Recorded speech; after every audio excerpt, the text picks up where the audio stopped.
नमस्कार, स्वागत है आपका न्यूज़ प्लस पे। मैं हूं आरशी। बढ़ते हैं आज की ताज़ा खबरों की ओर। कानपुर प्राणी उद्यान में आज नई चक्रण सवारी के उद्घाटन के मौके पर केंद्रीय प्राणी उद्यान नई दिल्ली के सदस्य राजीव श्रीवास्तव यहां आए और पूरे प्राणी उद्यान का निरीक्षण कर कहा कि यहां पर अच्छी ग्रीनरी है और अब साइकिल में चलाकर लोग पूरे प्राणी उद्यान का आनंद ले सकेंगे। पूरे प्राणी उद्यान में अब फिटनेस के साथ साथ लोग यहाँ के जीवों से भी रूबरू होंगे और साइकिल का आनंद लेंगे। और साथ ही साइकिल में लगे एक डिवाइस के जरिए जिसमें वो अपना मोबाइल फोन फिट करके रिकॉर्ड भी कर सकते हैं। साथ वीडियो कॉलिंग कर अपने किसी भी दोस्त को जू के अंदर का माहौल लाइव दिखा सकेंगे। देखिए कानपुर प्राणी उद्यान से हमारे संवाददाता अविरल गुप्ता की रिपोर्ट। ये नया इस पर आज की जो युवा पीढ़ी है वो फिटनेस में ज़्यादा विश्वास रखती है। फिटनेस और यहाँ का जो ग्रीन वातावरण है, जो हरा वातावरण है, ये दोनों का अगर मिश्रण हो जाता है और एक तो फिटनेस की तरफ रहेगा, दूसरा यहाँ पर ये लोग एक अवेयरनेस का काम भी कर सकते हैं क्योंकि ये रेगुलरली यहाँ आएंगे और इनका जो समन्वय बैठेगा, जो हमारी प्राणीगण हैं यहाँ पर, जो जंतु हैं, तो इससे इनके एक भावना आएगी कि हम इनको बचाव करें और ये एक मैसेज देंगे, समाज में एक मैसेज भी देंगे। तो इसलिए इसकी एक वाइड पब्लिसिटी होगी और ये एक बहुत अहम बात है कानपुर वालों के लिए। इतना जो बढ़िया ज़ू है, इसका इतना अच्छा एरिया है, तो मैं चाहता हूँ कि इसकी जो प्रवृत्ता है वो हर जगह जाए और बहुत अच्छा मुझे लगा। I am really very happy to see this. Thank you. Kanpur प्राणी उद्यान में मेरी चक्रण प्रणाली की एक शुरुआत हुई है, जिसमें आप देख रहे होंगे मैं साइकिल पर सवार हूँ और यहाँ पर मोबाइल लगाने के लिए साइकिल में स्टैंड भी दिया हुआ है जिससे आप शूट भी कर सकते हैं। हमारे साथ में शर्मा जी हैं। सर, क्या प्लानिंग थी और क्या स्टार्टअप हुआ है? प्लानिंग ये थी कि मैं यहीं का रहने वाला हूँ। पुराने समय में यहाँ लोग बहुत थक जाते हैं, आते हैं जाते हैं, तो हम लोगों ने एक कॉन्सेप्ट आया कि जू को अब एक वैल्यू एडेड सर्विसेज की ज़रूरत है। क्यों, आज कोरोना काल के अंदर में आदमी मॉल वॉल में जाने से डरता है फैमिली के साथ, और पिकनिक के लिए कानपुर जू इतना बड़ा इंडिया का और एशिया का नामी प्राणी उद्यान, उसमें कुछ ऐसी वैल्यू एडेड सर्विसेज आएँ कि लोगों का आकर्षण हो। उस आकर्षण में एक्सटेंशन में हमने यहाँ साइकिल की सवारी रखी है, मेरी चक्रण की सवारी। यही नाम क्यों लिया आपने? चक्रण, देखिए आज हिंदी देश के हम लोग हैं, हम लोग अंग्रेजी को अवॉइड करें। आज हमने हिंदी सप्ताह मनाया। अभी आप मीडिया ने इतना हिंदी पर लिखा कि इस चीज़ की हिंदी ये सही नहीं है, ये गलत है, तो हमें हिंदी को बढ़ावा देने के लिए ही हमने ये चक्रण, चूँकि इस बाइसिकल को चक्रण कहते हैं, तो हमने उसको ही टारगेट किया। अभी फ़िलहाल पे कितनी साइकिलें हैं यहाँ पर अपने पास? अभी हमने यहाँ पे 60 साइकिलों से शुरुआत की है। हमारा टारगेट है कि 200 से 250 साइकिलें हम यहाँ बढ़ा देंगे। जैसी पब्लिक की डिमांड बढ़ती चली जाएगी, मगर डिमांड बहुत है और सैटरडे संडे वॉल्यूम है कि यहाँ 400-500 साइकिलें भी कंज्यूम हो सकती हैं। तो जैसे जैसे डिमांड होगी वैसे वैसे में इंक्रीज। अगर शुल्क की बात की जाए तो क्या शुल्क क्या रखा गया है? शुल्क बहुत नॉमिनल रखा गया है ताकि मेंटेनेंस बरकरार रहे, और फैमिली पैकेज भी रखे गए हैं इसके अंदर में। तो शुल्क बहुत अच्छा है, सस्ता रखा गया है, 30 रुपये घंटा, और आपको 4 घंटे के लिए लेना है तो मात्र 75 रुपये देने हैं, और अगर आपने फुल डे के लिए लेना है तो 125 रुपये देने हैं।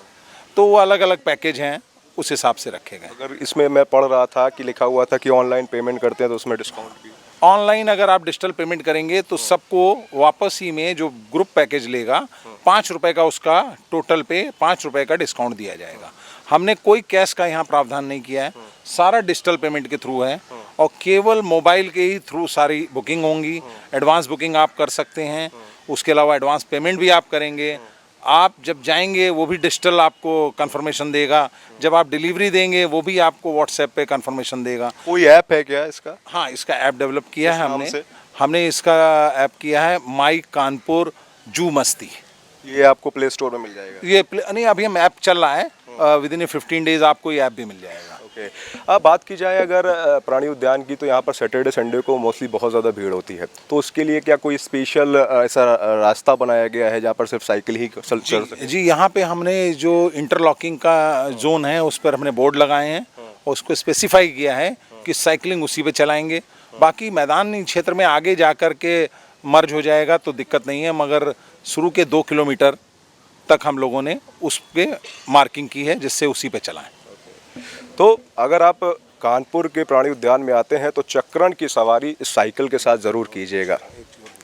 कैमरामैन वीरेंद्र सिंह के साथ अरुल गुप्ता, न्यूज़ प्लस कानपुर। कानपुर प्राणी उद्यान में केंद्रीय प्राणी उद्यान नई दिल्ली के सदस्य राजीव श्रीवास्तव यहां आए और पूरे प्राणी उद्यान के अस्पताल का निरीक्षण लिया और पाया कि कानपुर का प्राणी उद्यान सारे जू के नॉर्म्स को पूरा करता है और यहाँ की ग्रीनरी वेजिटेशन काफी अच्छी है जो लोगों और यहाँ के जीवों के लिए काफी लाभदायक है। हमारे न्यूज प्लस के संवाददाता अविरल गुप्ता ने राजीव श्रीवास्तव से की इस विषय पर चर्चा। इस वक्त हमारे साथ में मौजूद हैं केंद्रीय प्राणी उद्यान नई दिल्ली के सदस्य राजीव श्रीवास्तव जी। सर, कानपुर आए हैं आप, प्राणी उद्यान में है, तो क्या क्या चीज़ें देखी आपने? मेन मोटिव क्या था आने का? मोटिव देखिए क्या है कि जो जू अथॉरिटी ऑफ इंडिया की कुछ गाइडलाइंस होती हैं कि वो गाइडलाइंस के अकॉर्डिंग वो फॉलो कर रहे हैं कि नहीं कर रहे हैं, इनक्लोजर्स के डायमेंशन हैं प्रॉपरली कि नहीं हैं, वाटर बॉडीज़ प्रॉपर हैं कि नहीं हैं, सफिशिएंट वेजिटेशन है कि नहीं है। अब जैसे ये कानपुर ज़ू आपका है, तो कानपुर ज़ू जो मैंने देखा यहाँ पर, इसका एम्बियंस काफ़ी अच्छा है क्योंकि वेजिटेशन काफ़ी अच्छी है यहाँ की।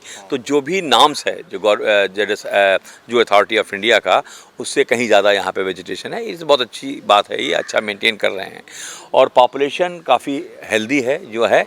लेकिन जैसे कई चीज़ें हैं कि जहाँ पॉपुलेशन ज़्यादा होती है तो वहाँ से हम लोग को सेपरेट आउट करना होता है, तो वो इंस्ट्रक्शन हमने दे दिए हैं। और ये एवेल्यूएशन जो भी होता है वो एक इम्प्रूवमेंट के लिए होता है कि मतलब कोई चीज़ अगर नहीं फॉलो हो रही है तो उसको फॉलो हो जाए या इंस्ट्रक्शन हो जाए। कहीं मान लीजिए डेंजरस जोन है और कहीं फेंसिंग प्रॉपरली नहीं है तो उसको प्रॉपर हो जाए। तो any valuation that is for the upliftment of the area. So I am really blessed कि मैं यहाँ कानपुर में आया हूँ। I belong to UP but presently I am living in Chennai, Tamil Nadu. तो ये अच्छा एक मौका, अवसर है, देखने को मिला है, आप लोगों से इंटरेक्शन करने को मिला है। हमारे साथ में राजीव श्रीवास्तव जी, जिन्होंने बताया कि यहाँ पर जो चीज़ें जो नियमानुसार होनी चाहिए उनको एक इंस्पेक्शन के तौर पर देख रहे हैं और मेनली फोकस है जिस तरीके से और भी चीज़ें क्या बेहतर हो सकती हैं कानपुर प्राणी उद्यान में। वीरेंद्र सिंह के साथ अविरल गुप्ता, न्यूज़ प्लस, कानपुर। आज के लिए बस इतना ही, पर लगातार बने रहिए न्यूज प्लस के साथ और सब्सक्राइब कीजिए न्यूज प्लस 24/7। नमस्कार। ताजा तरीन खबरों को जानने के लिए देखते रहिए न्यूज प्लस 24/7 चैनल को सब्सक्राइब करें। अपडेट के लिए बेल आइकन को दबाएं।